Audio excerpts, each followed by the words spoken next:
Hey guys, so today I thought I'd put together a video of my newest helmets and helmet liners to my military collection. As you see here, I've got a few new ones in the last month and a half or so, and I thought today would be the day to share it with you. These four here you see at the top row are all helmet liners. I got them the same day. I got them from an old military collector. He's 75, a man I've bought from a lot of stuff over the years. He's got a booth in an antique store and he sets up at gun shows. Done a lot of dealings with him. He's a great guy and everything.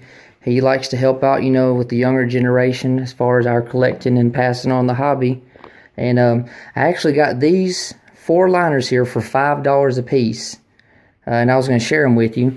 This first one here, most of you by looking at it know it's not an American helmet liner. This is actually an M51 French liner, and it would date, it's actually dated right there in the crown to 1955, but see the inside is just amazing, and it looks basically identical to the American helmet liner of World War II with the WD3 webbing, the tannish khaki color.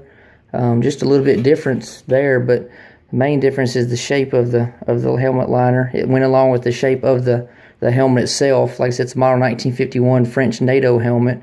I gave $5 for this, which unfortunately, this doesn't really go with my collection, so I'm going to sell this one. I plan on taking it to the upcoming gun show in about a couple weeks and see what I can get for it or trade for something I do need or, do want for my collection. But $5, that was a good deal on that. Moving on here, I've got this, this is the World War II helmet liner. See, it's got the little eyelet here, the little front hole there for rank. Overall, the outside's in good shape. The inside's got the OD7 webbing, which is the green. It's got the blackened A washers there. This one is a Westinghouse, and this would date to, I'm sure, probably 1945, very late 44, 1945, right around toward, getting towards the end of the war.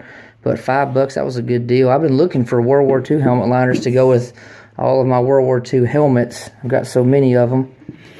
Moving on here, another $5 liner. I like this one a lot. Well, I'm sorry, not this one. It's the next one. But see, this one's not in the best of shape. You can see that right in the crown. It's a Westinghouse. But this one is known as a micarta liner. Right in there, I know it's hard to see, but it's dated 1952.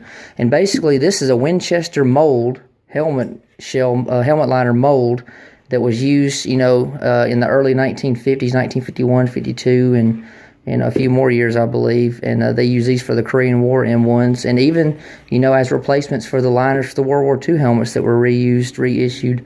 But not in the best of shape, but still, it's worth $5, But I'm happy with that one. This is a real nice one. I like this one a whole lot. I love the design on the outside of it. You see, it had been painted once, but all the paint's been stripped or worn off one. But check this out. This one is a World War II liner. This one has the tan, the OD3 webbing on the inside, which has come apart a little bit over here, but still though, it's got, and this would be a somewhat earlier war. See, it's got the aluminum steel A washers. This one was made by K-Pack, which they made, quite a few of the liners during World War II. And overall, for $5, I think that's pretty much a steal on this thing. I wish it was in a little bit better shape, and had the leather chin strap, but I can't be too picky because it is pretty good, a lot better than most of them you see out there.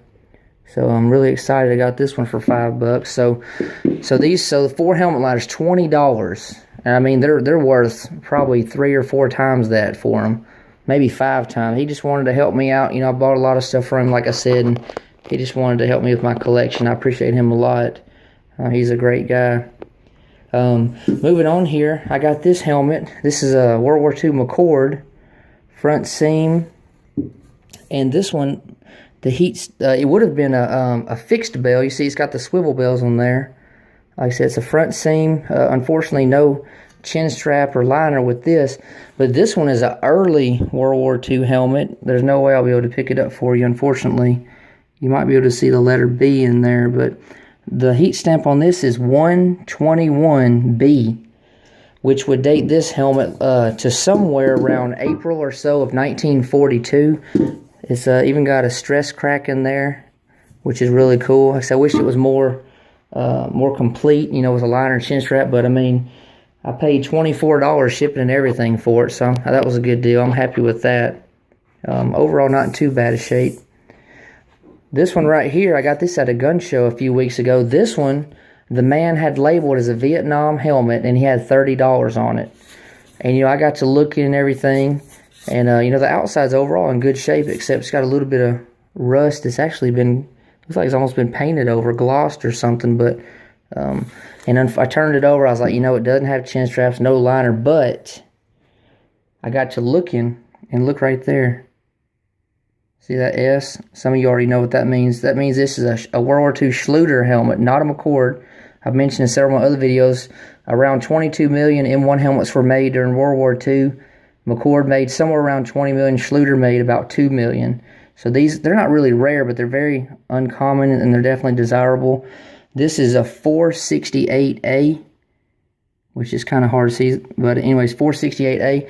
This helmet would date to, I'm guessing, you know, around late 1944, right near the turn of 1945, somewhere in that range, maybe October, November, December of 44. It's just harder to date the Schluters because there's not an actual chart made by experts like there is the McCord helmet, so that's just a guess on that one, late 44. And last, I want to share with you, I got this pair here, this helmet and the liner came together. I got it on eBay. The man was asking, let me think, he was asking $75 or best offer. I offered him $40 and he took it. I didn't think he would, but he did. And check out this helmet here. It's a somewhat relic condition. It's pitted and rusted some. It's a McCord also. It does have the original chin strap, but as you see, the shorter piece here is torn off, which my wife, she likes to sew. I'm going to get her to stitch it back and get it back on the bell over there. The heat stamp on, oh, I'm sorry. This one actually turned out to be a Schluter also, which is really cool. And the heat stamp is 281A. See, it's got the S right there. You guys can see that. But, and what's really cool is I took the liner out and check out the inside of this helmet. This thing actually has definitely been cooked in, and it has ashes still in there from whatever they cooked, food or fire or what, you know, whatever they were doing. But thought that was really cool, and to find out it's a Schluter, that's really cool. Original chin strap.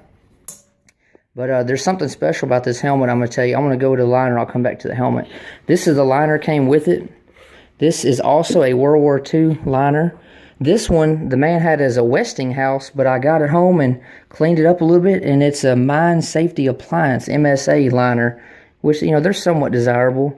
And this liner here, it's not in the terrible condition, but not the best. A few things have been replaced, you see, with the OD7 webbing. This liner would date to somewhere in 1943 here, which is really cool, and somewhat mid-war liner. But I'm really happy to have gotten another World War II liner. So out of all 5 of these, 3 of them are World War II. One's a World War II mold made during Korean War, and the other one's a 1950s French. But, all right, I'm going to go back to this. What's so cool about this helmet, I gave $53 for this. I'm sorry, and I gave $15 for this one. The guy thought it was Vietnam era, you know, for $30. He came down to 15, and it's World War II, which is awesome. 53 on this pair, and the reason I paid up for it, well, somewhat did with my bid, was check this out right here. I love seeing this. Most of you guys don't see it yet. You see, yeah, there's a little bit of discoloring and stuff, but take a look at this right here. Look more closely with me. That right there is a bullet graze. Let me back it up some. Trying to get the best lighting for you. Right here, you see that? It's got an indentation right there. That is a real bullet graze, which I was like, man, that is so cool, you know? How this, you know, this soldier wearing this was so near death, you know, as a lot of them are, and it just, instead of going inside the helmet, it just deflected off of it. I just thought that was so cool right there. I love seeing stuff like that, you know. I guess it makes it more real for me, you know, seeing battle damaged helmets and stuff. They've been there, done that, look at it. They actually have been there and they have done that, you know. I just think that's really cool characteristic. You know, I just love looking at it. Look at that. That is a bullet graze. It could be, you know, from a Japanese rifle or a German Mauser, who knows, but close call for that soldier, and I know he made it then. I hope he made it throughout the war. But anyways, guys, this is like I said, my newest helmets and liners to my collection. It's a couple days before Christmas. I want to go ahead and wish all of you a Merry Christmas and a Happy New Year. I won't be making another video in the next 2 days, but I'll probably make another one before New Year's, but I want to throw that in there with the Merry Christmas. I'm really excited. Tomorrow, which is Christmas Eve, I'm leaving in the morning about 5:30 or 6, and I'm going on a picking adventure. I hope it's an adventure. I'm going about a 3-hour drive away from home. This woman, her husband passed away. He was in the military and everything, and he collected stuff, especially World War II. And before she puts it all out there for sale, she wants to give me a chance to come and see what I might want for my collection out of it. She heard about me through Facebook groups and stuff and contacted me, which is really cool. This is going to be I think my second, if not my third time of actually going picking to someone's house. Normally when I go picking, it's just a road trip or, hitting up antique stores or flea markets or whatever. But I'm really excited about what I could possibly bring home, and I hope I do make my time worthwhile and get some good stuff on that trip, and I'll share it with you. But anyways, guys, as always, thank you so much for watching. Thank you for all your support. I appreciate you guys a lot. I hope you have a safe trip on all your travels, those of you who are traveling. And please stay tuned for this upcoming year. I've got a lot of good plans for my channel. We might go in a slight different direction. We'll see. But I just want to put out the best content for you guys, informative and everything. And anyways, guys, once again, thank you so much.